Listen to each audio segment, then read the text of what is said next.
We go, and I'll turn it over to Lisa and Jason. Thank you so much for sharing your knowledge with us tonight. Thank you. Thanks for having us. So what I'm going to do is turn off my video so I can just, because I won't be able to see you, I have to do this whole presentation thing. So let's see. There we go. Doing Zoom via, why won't it go? See, technical difficulties already. There we go. Okay, so Lisa and I are really excited to do this. So when we started this project, about 6 years ago now, the main focus of the project was exactly this. And it took us 6 years to actually get to it and actually have information that's exciting to share. And so we're really delighted to be able to do this tonight. So our focus tonight is going to be on the people who lived at Eutaw, did not own Eutaw, but were integral to the development and sustainability of Eutaw, but not just their lives as being enslaved at Eutaw, but what we were able to learn about their lives after Eutaw. So Lisa, do you have anything you want to say before we get into it? No, I think we're ready to get started. Okay. So just to give people a little bit of a background, who don't know, there's a lot of familiar faces. There's also faces I did not know in names. So just give you an idea. So back in 2014 and 2015, Lisa and I started the Herring Run Archaeology Project with a collective of people in our neighborhood. We live in Northeast Baltimore. The site's in Northeast Baltimore. And we worked with a very interested and excited group of people who wanted to learn more about the history of their neighborhood, not just as the neighborhood it was, but what was there before. So back in 2014, we identified a very interesting site, which ended up being much more interesting than we even originally thought it could possibly be, which was the site of Eutaw Farm. It was a house and farm that existed from about 1762 to 1865 and was in a way kind of like a microcosm of Baltimore in many, many ways. Over the 5 years that we've excavated there, we identified the house itself, which burnt down in 1865, deposits within the house associated with the people who lived there throughout the entire time it was present, as well as an earlier archaeological site that was actually supplanted by the house that dates back to the 1600s, late 1600s. In that time, we've had volunteers who've come out every year excited, and we could not do this without our volunteers. Hundreds of volunteers working with us in both the field and in the lab and helping us with other aspects of the project. But notably helping us recover about 33,000 artifacts associated with the people who lived there. And notably helping us clean those 33,000 artifacts, which was not a small job. No, definitely not. So before we get into the main topic, we need to give a little bit of context about Eutaw. So like I said, it was built in 1762. It was actually constructed by a guy named Valentine Larche, a merchant a hotel operator actually in the city of Baltimore, who purchased a large tract. At that time it was about 170 acres, which was at the time in Baltimore County, just on the Baltimore City County line. Valentine eventually sold the property to William Smith in 1779, and that's really where our story starts. In 1779, William Smith, who was a Baltimore merchant from Pennsylvania originally, wanted to purchase this property as essentially a retreat house. He didn't live there full time. He lived downtown. He owned several tracts in the vicinity of Baltimore, but this is the place where he found refuge from the busyness of his life as a merchant. But it was also kind of a clever ploy. He purchased the house in a way to get one of his daughters and her family to kind of visit more. And that daughter was Janet Hall, and that husband was Josiah Carville Hall. They lived in Harford County. All of William Smith's other daughters lived in the city, and he was a family person, at least from his letters. And so he had written to one of his other son-in-laws saying, "Oh, I really hope Janet and Josiah come and visit." And they visited quite a bit. In 1804, William Smith sold the property for about $1 to Janet and Josiah, and they actually relocated there in 1811. Janet got very sick, and we don't know if this was a reason, but by that time they decided to relocate to closer to Baltimore with the rest of the family. Janet passed away a couple of years later, and then Josiah also passed away in 1814. With Janet and Josiah, they also brought all of Josiah's his enslaved population, his people, the people that he owned in Harford County. He brought a large quantity, about 20 people, with him to serve at Eutaw. When Josiah passed away, William, their one son, Benedict William Hall, was their only heir, and Benedict inherited both his mother's property, his grandfather's property, William Smith, and all of Josiah's property, which were his several plantations in Harford County, as well as everybody who was enslaved to those plantations in both Harford County and in Baltimore. Benedict, we're not really sure what he does with his life, but we know that he essentially collected rents on his many various properties, leasing out. At Eutaw, he had built in addition to the mill that was already there, starting in 1762, he built a hotel. There was another mill, the Columbia Cotton Mill, that his grandfather had actually built on the property, and he took over sole proprietorship of that, as well as several tenancies on the property. And like I said before, the people who did all the work in the area were essentially about 24 enslaved men, women, and children on the farm. Benedict met an untimely end in a train accident in 1843, being the only person who was killed. Apparently there were several people who were injured, but he had the misfortune of dying in North Carolina, at which time all of his children, of which I believe he had 9 in 1843, were all underage. So the property basically went into guardianship under Ann Hall, his wife. During that time, they didn't expand, but they definitely had some issues given that their main source of income was gone. And over the 9 years, they tried selling the property and leasing out different aspects of the property to no good result. But in 1851, the youngest, who also was the only boy, William Carville Hall, took ownership of the property. And they started dividing, well, they took ownership of Eutaw, the farm, and the house. The other portions of the property were all divided amongst their children, the other siblings. But William was the one who owned the house and the surrounding property. And he did so until about 1865, when, according to multiple accounts, one either being a christening party. Lisa and I have a bit of an argument about this. I think it's a christening. She thinks that that is a typo and they meant a chestnutting. And the people were just out a chestnutting there. Okay, here's the nature of this disagreement, you guys. So there are some newspaper accounts that describe a young party gathering at Eutaw for a christening. And then, bearing in mind that this is 1865, and I don't know how news is transmitted across the country, some newspaper accounts say a young party gathered at Eutaw to go a chestnutting. And I'm just saying that somebody's handwriting could be sloppy enough that it could be one or the other or both of those things. And we just can't say for sure. I think it's both of those things, but in any case. I think it's both. I think that somebody got confused. The result being the house did burn down.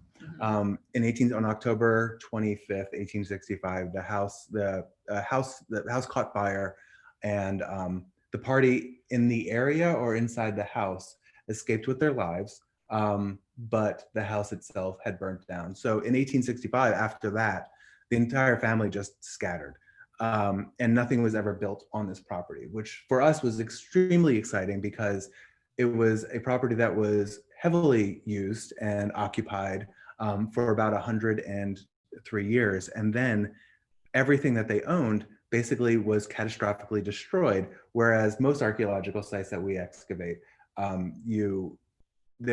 people leave by choice or by circumstance, but they leave with their things.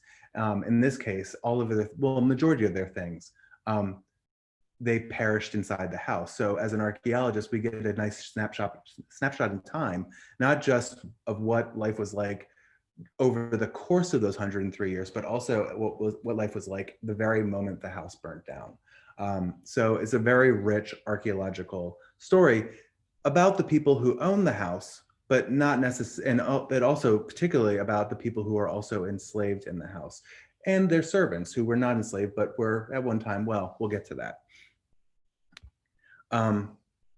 So when we're talking about doing archaeology, historical archaeology, we do what you would think. We dig in the ground looking for deposits, artifacts, and we tell stories from that.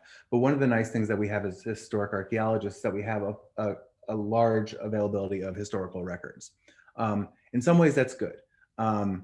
For when we initially started doing the research for this site, we wanted to, one, figure out who owned the property. And ownership is really easy to trace, typically. The people who own property have some quantity of records, be it, just land records, which tell you their names. They'll show up in census documents, tax assessments, and you can get some sort of sense from the historical record of what their lives were like.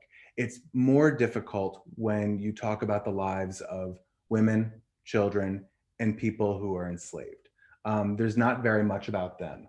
At Eutaw, we know a lot about the William Smiths, the Josiah Carville Halls, the Benedict William Halls, because they're the men who own the property. We know less about Anne. We know very little about the children. We know, one would think, very next to nothing about the enslaved people who were there. And that's typical. As archaeologists, we usually have very little to go on about the lives of Black people who lived prior to the Civil War.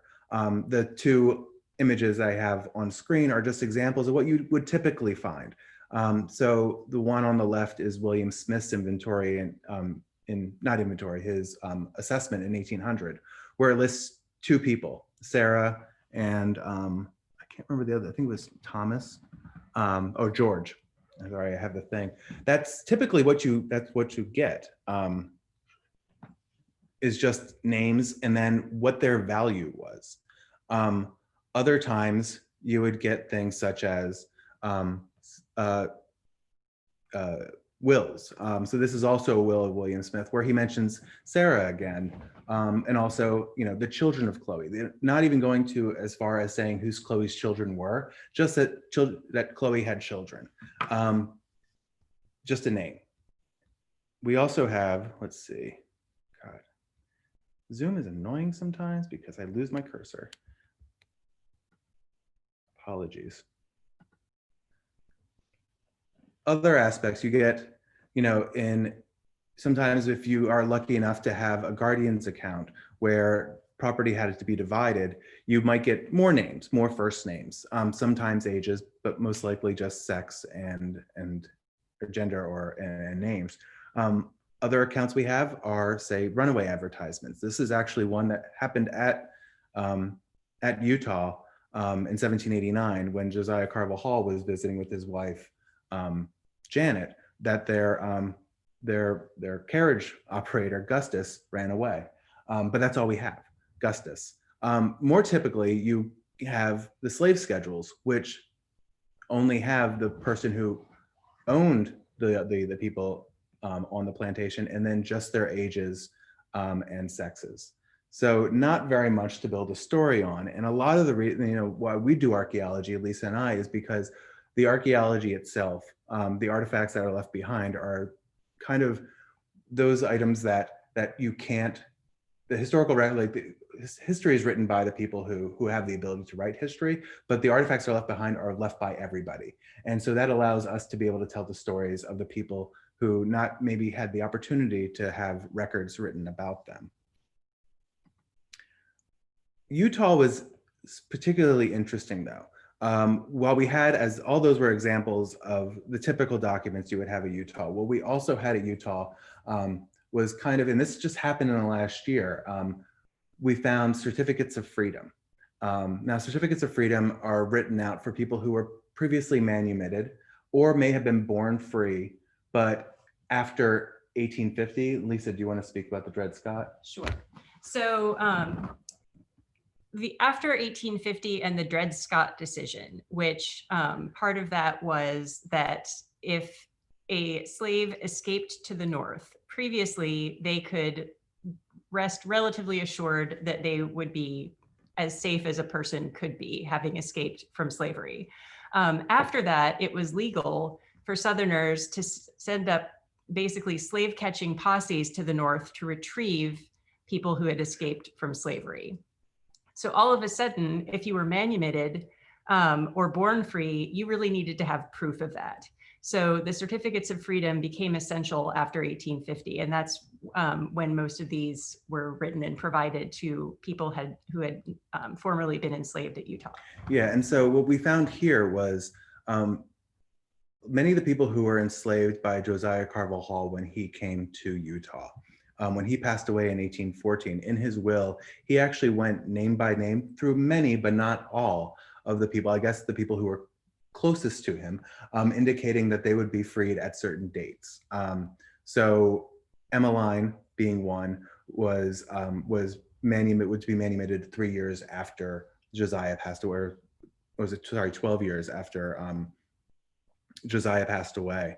There were others who were manumitted 3 years, and he went through some names, and for the most part, he just did a blanket statement saying that those people unnamed in my will, men were manumitted at the age of 28 and women at the age of 25.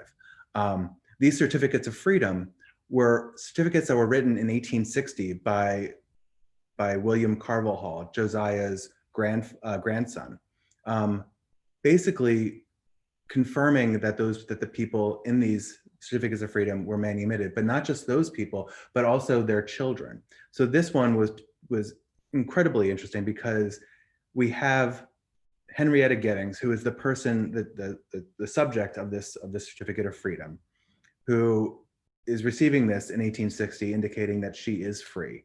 But it also indicates that she is the daughter of Emmeline, who was manumitted by Josiah Carville Hall at the age of 25. Looking back at Josiah's will, we found Emmeline. And not only do we find Emmeline, but we also find her husband, Cyrus. So that was incredibly exciting for us because not only do we have a name, we have a daughter connected to that name, Henrietta, and we also have a husband, Cyrus, which was just super exciting. Looking at Henrietta's, we have Emmeline, but we also have another one, a certificate of freedom made the same time for Charles Distance, who is also listed as a son of Emmeline. So now we have siblings, and we also have a surname. We have Distance. And so now we know that Cyrus is probably Cyrus Distance, and it's possible that Emmeline went by Emmeline Distance. Other interesting, just side note, we also have on these certificates of freedom, sometimes they also would indicate personal details, physical details. So we know that Henrietta Giddings was 5'1" and she had a lighter complexion, which just adds a little bit more kind of personal knowledge about the person. Unfortunately for Charles, we did not have that. But what was great was we were able to then build a family tree off of that. And this is what this is basically my COVID research. So we have Emmeline Distance. Cyrus I didn't add because the way this program worked out, it didn't work out very well. So I couldn't put him, unfortunately, but Emmeline's the important one. And we have Henrietta and Charles, her children. As you'll see as we continue this, from Henrietta, we were actually able to find her children and Charles, his children, and their children. And the family tree that we were able to put together did not only just indicate these three generations, but we have generations going up until the mid-20th century, with Distances and Giddings still living in Baltimore, not just in Baltimore, but in proximity to Eutaw and living within Northeast Baltimore, and becoming, a part of, they've always been a part of Baltimore, but, they have as much, history in Baltimore as anyone else, probably more so than many. Mm-hmm. Do you have anything you were saying? You were looking like you had something to say. No. Nope. I guess I just look like that. Okay. So also by doing by looking at these records, we were able to then also trace them after after slavery, after their emancipation or manumission. Emmeline was manumitted sometime around 1830. Cyrus, we don't know, unfortunately. Cyrus does not show up in census records, but Emmeline does. In the US federal census for 1850, she shows up living in Baltimore at the age of 58 with a Pamela distance. Not sure of the relation, probably a granddaughter. Could be a daughter. Could be a daughter, we're not sure. And then another mysterious person, Charles Foote. But based on those census records, we were able to look at their neighbors, and through those, and then looking at land records, Emmeline did not own her property, but some of her neighbors did. And we can look at the land records to find out exactly what cross streets or what address they lived. And we were able to place Emmeline's home right on Hartford Road. If you're looking at this map, the Halls estate is in the top right corner. That's Eutaw.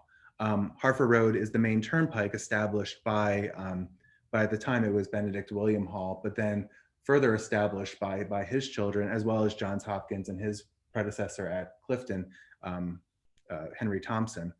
So she didn't move very far away. She was in the city, but about 1.5 miles, 2 miles away from Eutaw. This is the record of Henrietta, and Henrietta's story is actually really interesting. I mean, everybody's story is interesting, but I particularly like Henrietta.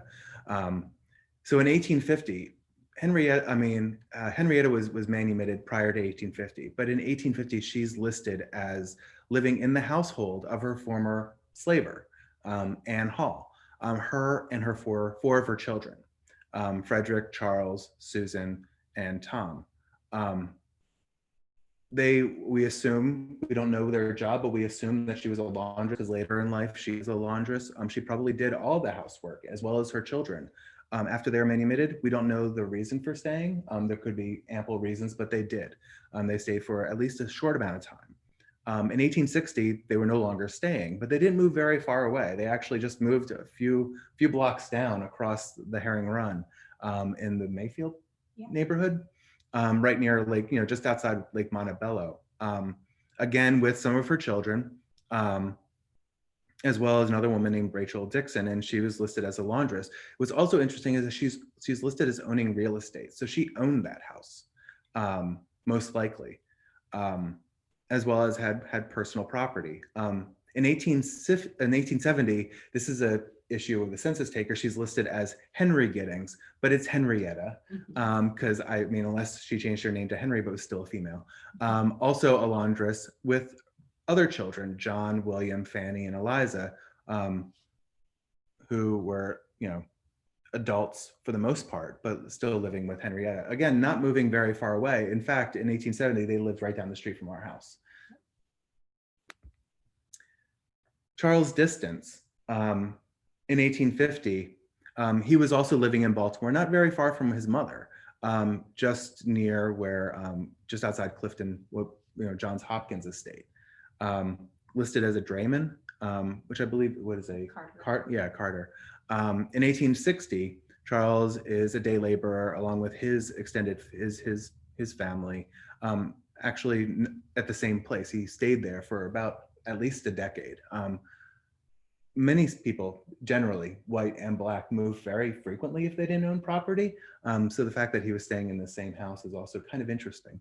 And then in 1870, he's actually listed as living in generally the same vicinity as Henrietta, and most likely because Henrietta had moved, maybe was even occupying his sister's house in 1870.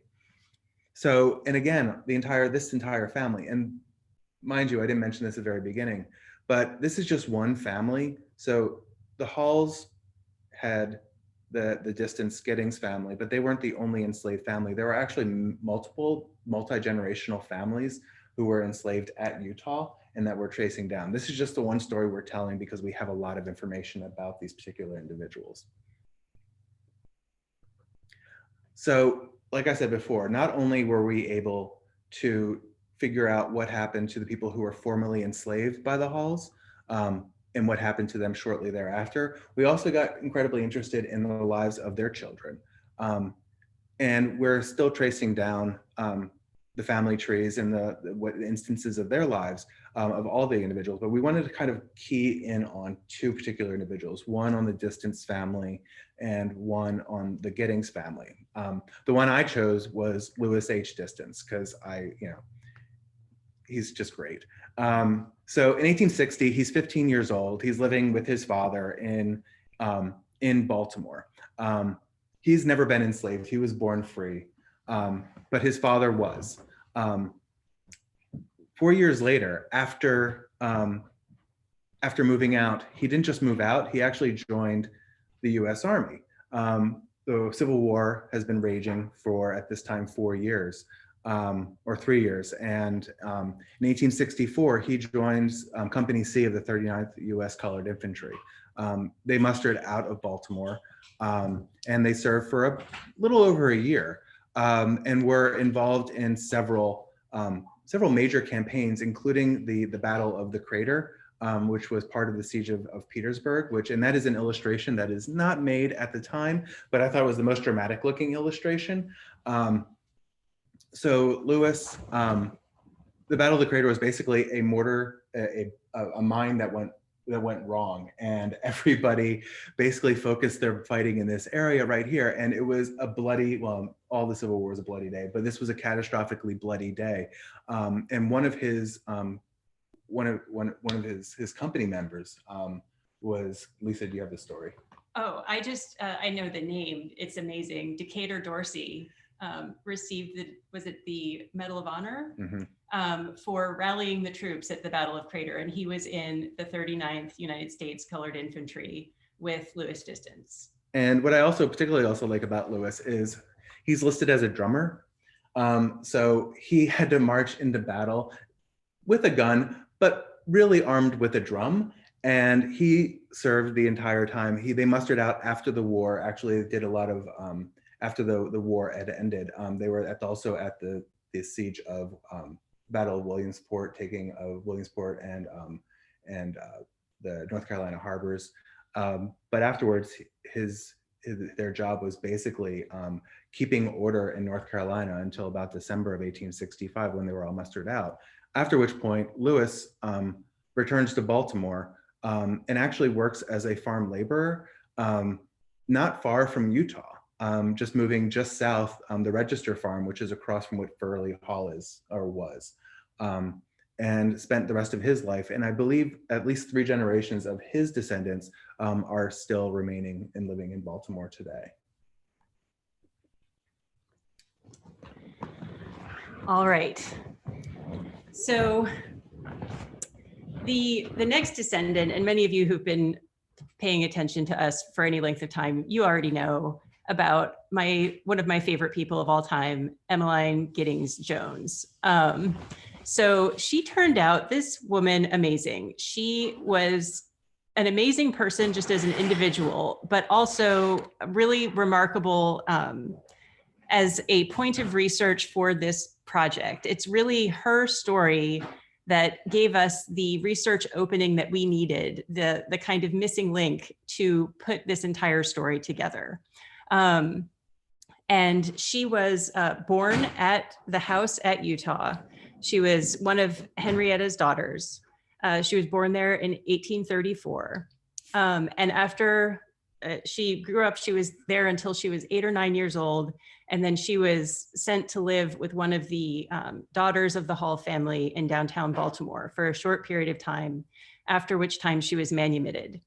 She briefly was married. And after her husband died, they were only married for 2 years. She was free to pursue her passion, which was cooking. After a short period of time of running her own catering business, she joined forces with John Chamberlain, a former Mississippi riverboat gambler who ran a bunch of resort hotels all over the country. So he operated a hotel in Old Point Comfort in Virginia. He operated resorts in Saratoga Springs, New York, and most famously in Washington, DC. And while she was working for a guy who was white, he would normally have gotten all of the credit for every good thing that she ever did. He was kind enough to frequently mention her and talk about her, and essentially credit her with the majority of his success at his restaurants, which was probably accurate. She was especially noted for making fashionable Maryland-style cuisine, which she would have had good reason to learn about. Oh, I can just do that, great.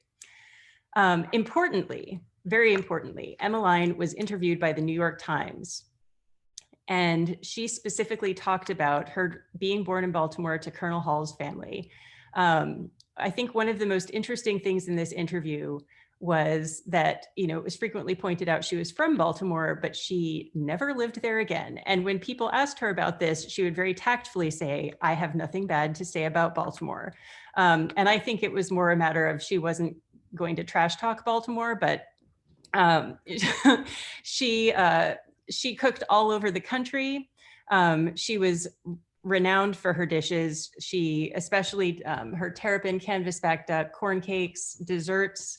All of the desserts were alcoholic, amazing. And terrines, things that frequently to me sound, sort of disgusting in an old-fashioned way, but many of them sound quite delicious.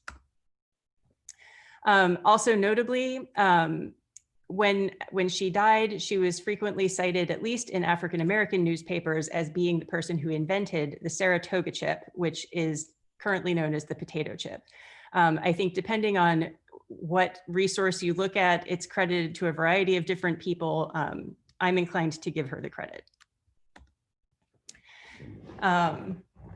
Emmeline being interviewed in the New York Times and her own words being recorded gave us this critical research link. Like I said, she mentions specifically being born in the house at Eutaw. So that gives us a really pivotal piece of information, because what we had after years of research and years of digging holes in Herring Run Park was we had a ton of artifacts. We had the outline, the foundation of a burned building. We knew that there were African-American people who had been enslaved on this property. We didn't know who we could put in this building prior to 1865. And Emmeline is the person who gave us that information, because knowing that she and her family lived in the house, that gives us Emmeline Jones, that gives us Henrietta Giddings, that gives us the distances. We know that they lived and worked in this house. So now we're going to get into connecting all of this historical information to the archaeology and what we actually can see and touch that belonged to the people that we've been talking about. So one of the things that it's difficult. So we have this burned down house. We have 33,000 artifacts, and we have multiple families living on top of each other. And as archaeologists, it's very difficult typically to parse out what belongs to what in a situation like that. You have a house that burnt down. You have and everything that was being utilized in the house basically collapsed in on itself, as Lisa likes to call it, like a layer cake. And I also like calling it that. But we also have deposits. We have trash pits that are associated with the house. But again, they were communal trash pits. So one of the difficult things for us, but also archaeology in general, is trying to identify specific locations, activity spaces, and particular individual artifacts that can be attributed to single individuals. And unfortunately for us, we don't have, like Jamestown does, like artifacts that have like, a person's name on it. Yeah, people's names on it, attributed, like they put like, their underwear and with their initials. We don't have that here, but we do have the next best thing. Based on the historical research that we were able to do, as well as the incredible archaeology done by our volunteers, we were able to actually identify quite a bit that can be attributed to the Distances, the Joneses, as well as the many other people who were enslaved on the property. Right, because importantly, artifacts by themselves, they don't convey race. That's just not a piece of information. So we have to extrapolate who was using things based on where they were found and the nature of those artifacts themselves. So what you're looking at here is a footprint of the foundation of the house and a handful of artifacts that came from areas that we think the African-American people who were enslaved there, where they were living and working. So you have buttons, pins, tiny teacup handles, pipe stems, buckles, and pottery that were distinct from the similar items that were found in other areas of this house. And I'm not really sure, unfortunately, I don't have a pointer here. I don't know if there's a pointer option in Zoom, but the area that we're going to be focusing in on, so just orient you with the house, what we've been able to tell thus far. So looking at the house itself, the upper, this is oriented relatively north, north-south. So the top being north, that's the front of the house. The original house itself was slightly smaller, and they made several additions over time. The back little like nubbin bump out, which is fairly large, was probably family space that we're able to tell, and then white family space, and and below that were cellar space. The L addition to going to the east, or to your right, was kitchens, additional white family space on the first and second floor, but in the basement we believe was the African American family space, as well as the kitchens. Damn it. I shouldn't have said that. Apologies. One of the other ways that we're sort of working at understanding what life was like for these families is essentially, I always say, if you're doing archaeology in North America, then on some level, you're always doing the archaeology of slavery. Nobody lived a life that was untouched by it. So you always have to situate your understanding with sort of how it related to that. And this is sort of true at all your levels of thinking, all the way from sort of macro level, big picture studies, all the way down to the nitty gritty. So when we found pieces of a house bell system from the late 1700s at Eutaw, we knew that even without knowing who these families were, we knew that there had to be African-American families who were living inside the house during the time of its occupation.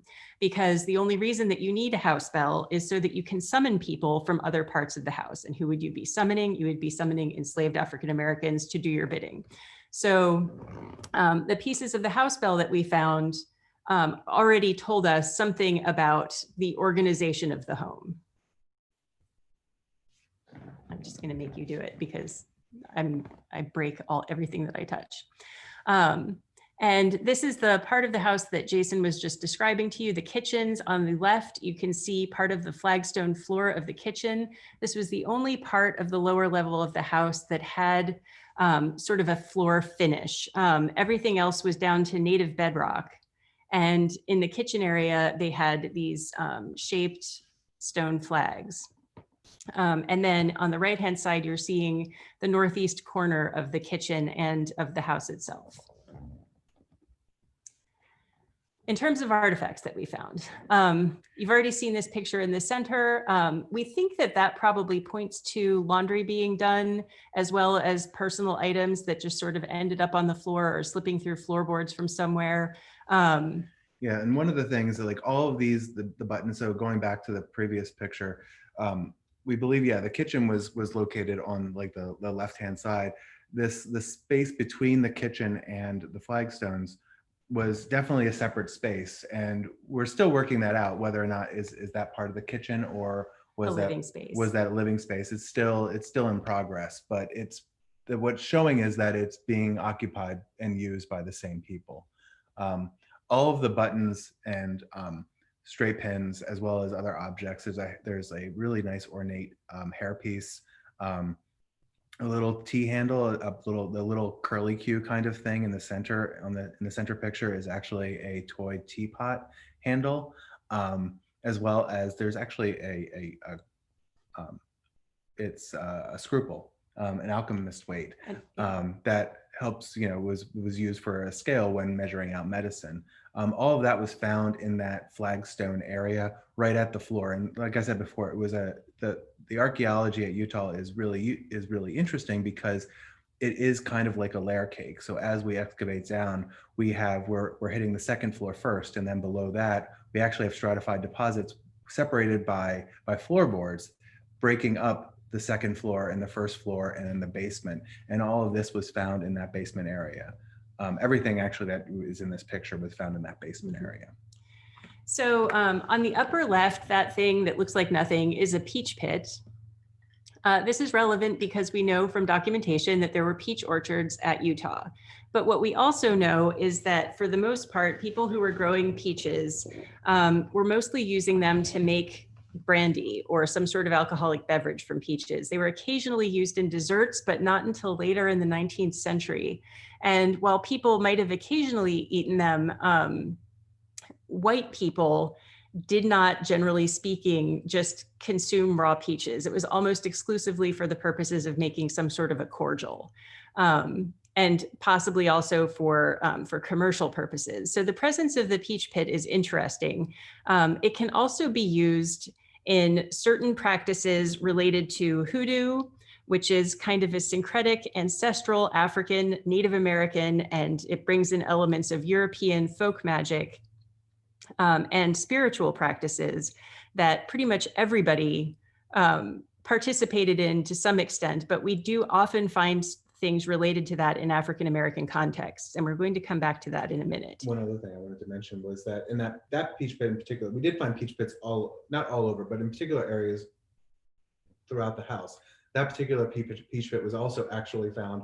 We found a secret like cubby hole in the sidewall, and that's where that peach pit was stored. So the peach pit seems to have a special location, and so it may be relevant in that way as well. There were also a lot of children's toys, and obviously we know that there were a lot of African American children who were born and raised at Eutaw. And on the right is a cowrie shell. And I can tell you that I and several other people pretty much lost our minds when we found this cowrie shell, because these are native only to the Pacific and the coast of Africa. They were occasionally used as ballast or as packing materials, but we found exactly one in what was likely the quarters for African Americans who were enslaved at Eutaw. It very likely came over with somebody and was either an heirloom or was something that was obtained for some special purpose, but it does suggest a continuity of family and an understanding of history at the time that people were enslaved here. Okay, moving on. This picture is my left knee and that arrow are pointing at a giant iron strap hinge of a door. So if you imagine an old-timey door with the big iron straps across the front attaching it to the hinge, that's what that is. And where I'm kneeling is on that flagstone floor. So it's difficult to see in this picture, but what that is when the house burned down, there was a door between the area with flagstones and another area that likely had wooden floorboards. The door burned, fell down, burned in place, and essentially the ruins of the door, that's what we were looking at. When we excavated that, this is facing sort of the other direction. The door is laying on top of burned floorboards, and as we removed the burned floorboards, we found a subfloor pit, a hidden hidey hole underneath the floorboards, right at the threshold between the flagstone floor and the wooden floor in the other part of that quarter. So while we did excavate this, we were just re-excavating a previously dug hole. And inside that hole, on the left, you can see archaeologist Lauren is holding a piece of ceramic, blue and white ceramic. And then on the right, there's an assortment of objects. Now, one of the things, I do not claim to have a comprehensive understanding of the purpose of every cache of artifacts that were concealed in this way, but we do know a lot about the practice of hoodoo, which was not seen as contradictory with Christianity. New practices were constantly coming over with immigrants and people of all different Christian faiths. They were practiced at the same time. They incorporated a lot of elements of Christianity, but also held a lot of sort of preserved practices from African ancestral practices and spirituality. So some of the commonalities between this group of cached objects and other so-called hoodoo caches that have been discovered in Maryland are the pierced disc in the center, The inclusion of white buttons with 4 holes. There's on the lower right, you can see a thing that looks like a hook for a hook and eyelet. There's a piece of quartz crystal, a little bit of lead, the jawbone of, I believe that was a possum, a wishbone, and a piece of red agate that's sort of right next to that pierced disc in the center. And the blue and white ceramic. So it's very often, these caches include things that include specific colors, blue and white, very frequently a red object. The hook and an eyelet may have secured the bundle that these were originally wrapped in that was likely burned during the fire. But this appears to have been a deposit that was placed here quite deliberately for some ritual purpose. And this is not unheard of, but this is just one indication of something like that. So what this is telling us is that the people who lived here, not only, were they, do we know more about their families, but we also know that they carried a lot of memories about where they came from and what their ancestors were like and what they did, even after having lived in the country, likely for at least their families had been there probably at least 100 years at that point.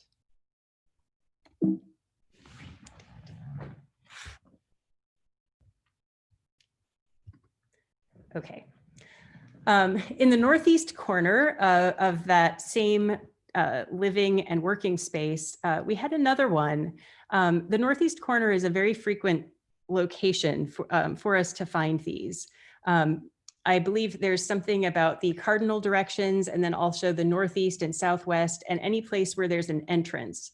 And this was very close to the doorway to the kitchen. And just a second. So, and what was interesting about, just lay the scene for this one. So when we were excavating this, like it is in the northeast corner, as you can see, like, so there's the trowel sitting on the large rock. Next to that is a sill. So what we think, the sill extended along the perimeter of the house. So we think that there was probably a wooden floorboard that was laying on top of this. So this large rock would be located directly underneath that wooden floorboard, hidden from view. And with a house like that is made of fieldstone, at least the foundation. Obviously, we found a lot of fieldstone collapsed inside the house.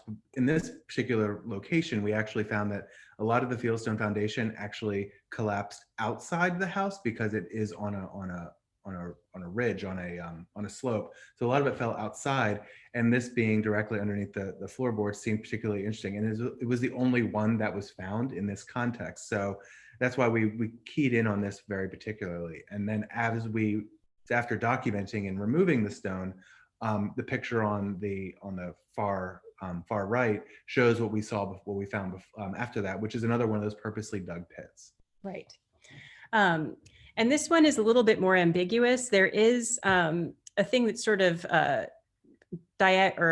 diamond shaped that's kind of rolled in on itself. It's another form of soft white metal, lead or pewter perhaps. It appeared there's a piece of pottery, a large piece that looks like the base of a teacup with a swan inside it. We found essentially that whole teacup. There is a very well-known cache that was discovered at the Bryce House in Annapolis that had a blue and white tea bowl overturned over a bunch of objects right underneath the threshold of the entryway. And I really think that this is the same kind of thing. Now, you may be looking at this and thinking this looks like a bunch of nothing. The point of these caches is that they use everyday objects because you don't want people to be able to figure out necessarily what you're trying to do. You need to be able to access the ingredients for the recipe that you're creating. So they need to be everyday items. And so it's really things like shape, color, and material that are more important than it necessarily being an exotic object. So there are also a couple pieces of clear glass and some buttons that are also, they happen to be pierced discs with a single hole in the center, which is interesting.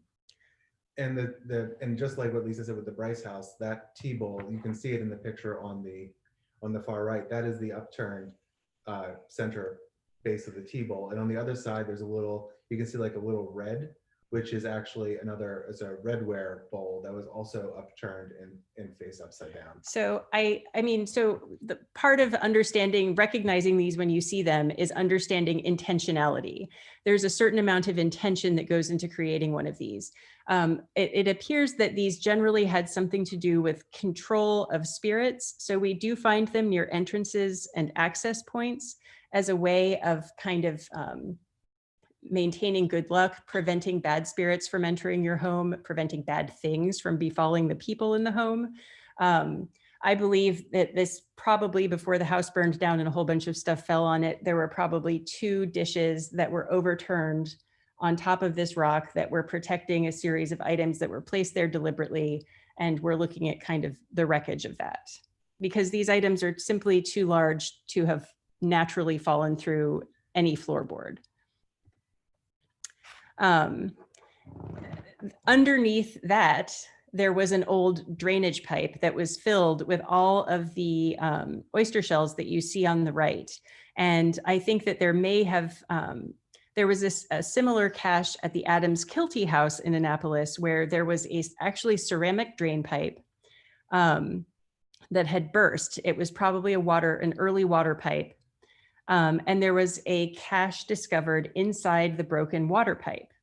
And the idea there was we actually were able to find descendants of the people who had worked in that home in the early, this was free African Americans. They worked there in the early 1900s. And one of the women who descended from that family said that she believed that it was probably intended to, I'm making quotation marks, fix that pipe, not repair it so that it could carry water, but rather fix it because it was a hole that created an opening into the home that through which bad things could come through. So you needed to put something in there to magically repel that, or to muster some sort of spiritual force to keep that from happening. So it may be related also to this defunct drain that was on the inside of the house. Just for comparison, because again, I know it looks like nothing, we may sound like crazy people. These are other well-known caches from other sites in Maryland. I mentioned the Adams Kilty house. There we had 40 bent iron nails, a piece of a glass pipette. There's a mug handle from a piece of really what appears to me to be an ancient piece of Southwestern pottery. I have no idea why it's there. This frosted checkered glass. Again, this little white thing with a hole in it is actually a ceramic insulator, but again, it's a pierced disc. Several pieces of etched glass, lead, and red pottery. This one is from the Carroll House in Annapolis, and this is a little bit showier. Straight pins are often included. There's a shell, several of those bone pierced disc buttons, another little piece of a handle, and a good number of quartz crystals that were concealed underneath this blue and white bowl that you see in the background. And again, just as a reminder, African Americans are not the only people who were engaging in these practices. This was across all immigrants to North America. This is a witch bottle, the exterior and an X-ray that was found inside a chimney in a house in St. Mary's County where English immigrants lived. These were filled with usually some sort of iron, red flannel, cork, and urine that you would put in your chimney to keep witches from flying into your house. So, and one important thing to say is, like, yes, we're trying to make 2 points also here, is that, you know, these spiritual practices are not separate from Christianity. They kind of cohabitated, and that they're not specific to one particular, you know, group of people. You know, European Americans did this, Polish Americans, English Americans, African Americans, they all did this. The different ways they did it are what's separate. So another artifact category that points to activities of the African American families at Eutaw are some of these flower pots. While some of these may have been devoted to scientific gardening experiments, the location where most of them were found suggests that they were in a vegetable garden that was used for food for the household. So there may have been planting of seedlings, gardening activities, things like that. You also have on the lower right-hand corner, we actually found an entire iron. which points to there being a laundry in the house. And then, of course, the food. We found a lot of food remains. On the left, lower left, you're looking at a piece of terrapin shell and a large piece of beef bone. We know from her own words that Emmeline Jones was a noted cook of just about everything, but particularly in Maryland, terrapins were actually at this point, before Eutaw burned down, almost exclusively eaten by African Americans. They did not become fashionable until the late 19th century. And they were usually used in soup, which by the 20th century was all the rage, probably thanks in part to Emmeline and her cooking. And yeah, one of the things about that Emmeline had said was that, which from her article, I'm sorry. It's okay. No, you can go ahead. Okay. In her article, she specifically said that she had always enjoyed working in the kitchens, and that was where she most wanted to be. I think that she probably had a natural affinity for cooking. She certainly said that she did, and it was something that she pursued as a career. And she likely had there were other options. That was not necessarily a ticket to greatness. I think it was for her because she had a talent for it. And she said that she had always wanted to work there. She was not always permitted to do that. She had to do a variety of different things because, of course, the intention was to have her do just about everything.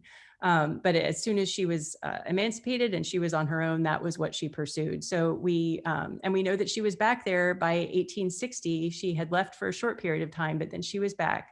So she may very well have cooked while she was in the kitchen at Eutaw.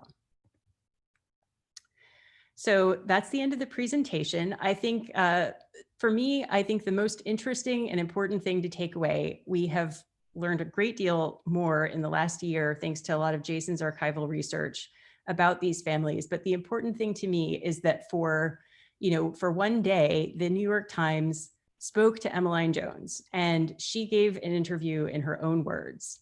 And it was really that one opportunity that she had to have a voice in public was what made it possible for us to trace all of these people. We wouldn't have known where to look. We wouldn't have had a sense of what last names to look for or how they connected to people in the present if it hadn't been for her. So she's really the person who's responsible for revealing this information to us in the present.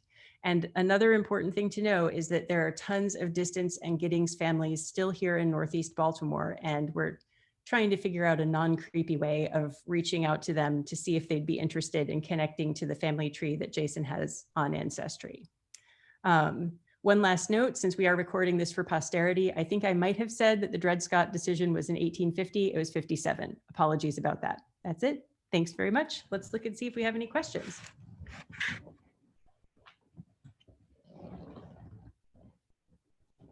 Oh, wow. Oh, tons of questions. Thanks, Jason and Lisa. That was phenomenal. My mind is blown. We do have some questions for y'all. I don't know if you want to, Ilka had a first one about if they were chestnutting, would they have been roasting the chestnuts, and could that have burned the house down? Yes, it could. If they were chestnutting in the house, I think it was two separate groups. I think there was a group of young people who were having a date and having chestnutting. At the same time, there was a christening party, and that they just witnessed the house burning down across the valley. I think there was a christening party and it got accidentally translated to a chestnutting party when things went out over the telegraph or whatever. All right, and then we have a couple of questions that about the certificates of freedom. We have some people that have answered, and as well as the difference between manumission and emancipation. Yeah, so that answers the question. Yeah, the certificates of freedom, some of them are available online actually at the Maryland State Archives. You can find them there. Maryland State Archives website is terrible in that even the people who are the archivists at the Maryland State Archives don't understand it sometimes, but just perseverance allows you to kind of find them. So if you wanted to email herringrunarchaeology@gmail.com, I can send you some links to help you a little bit faster. Actually, I've even downloaded a lot of them, so I can just send those directly to you. Oh, I'm sorry. Oh yeah, and then the difference between manumission and emancipation, Lisa? Manumission it's already answered Oh, it here. is. A legal document freeing an enslaved person. Emancipation was the sort of, we think of that as sort of the overall act of freeing all the slaves, Abraham Lincoln and all that. And another reason why it's important to fill out your census forms, because in hundreds of years, people might be looking you up and seeing all kinds of things about you. So they're still around. You don't want to be found. Right. But you do, we need to find you. Fill out the census. But yeah, where you can find those. So, I mean, we find them. I just have an Ancestry account and they have all the census records and they continually update them with additional pages that may be missing. But you can get that through your local library as well. A lot of like, I know when we lived in Annapolis, I was able to look at census records through like a family search and things like that. So. And do you want to comment about the Whitridge name? Whitridge name. Yes. Oh, where is that one? It's can we revisit this? I presume he's related to Alice Whitridge Garrett. Yes. Oh, they're very much related to Alice Whitridge Garrett. So you guys know this. So just giving you an idea. So Elizabeth Hall, she married Horatio Whitridge, and there were several Whitridges who lived in Baltimore, and they were not from Baltimore. They were actually from New England. But Horatio, they had many children, of which one was Alice Whitridge, and she is the one who married John Work Garrett. No, Thomas T. Harrison T. Garrett. Harrison Garrett. Right? Yeah, sorry. Right. So what Yeah, there we go. And then they went to live at Evergreen, and everybody should go take a tour of Evergreen, but only if you can get Richard and Mumtaz as your docents. Yeah, and everyone also, else is garbage, and you just have to trust me on this. and you can see a picture of Janet Hall if you want. Oh, Yeah. yes. What was the reference to Whitridge in the article? That's what caught us. So something about Horatio Whitridge. That was, yeah. So what she was saying, what Emmeline was saying was that after when she was 8 or 9, she was given to Elizabeth to move into her new house where she married that Horatio Whitridge. So they moved downtown. She moved downtown with them while the rest of her family remained at Eutaw. Are you considering another dig at Eutaw, COVID permitting? Yes, one day. So right now we're planning, but it's always possible. Lisa and I always get the itch. In fact, I'm constantly thinking like, oh, I want to check out some other areas. But right now our main focus is, like I mentioned before, we have 33,000 artifacts and 5 years worth of data that we really need to start working through. So I think one of our main focuses before we start anything new or additional is to make some progress on writing this. Because as you can tell, I mean, this is only scratching the surface of this topic at Eutaw, and there are countless other topics that we need to focus on. So maybe one day, but I mean, Lisa and I always like doing archaeology. We'll eventually get out there. Yeah, try and stop us. Don't try and stop us. That's all the questions. Anybody else have anything? Or we are way over time. I apologize. No, I think that's great. And please join us again if you enjoyed this and are want to learn more and dig deeper, pun intended, into archaeology. Please consider joining the Archaeology Club, and we will be here next month again to hear about Ilka. It will be leading us in a discussion on the Glen Ellen Castle excavation at Loch Raven, and so some more Baltimore history that we're unearthing and doing real science today at the Natural History Society of Maryland. So please join us and become part of our community. And thank you, Jason and Lisa. And I again hope to see y'all very, very soon at one of our upcoming programs. We'll be there. Thank you. Thank you. All right, thank you. Thank you, everybody. Thank you. Thank you, Lisa and Jason.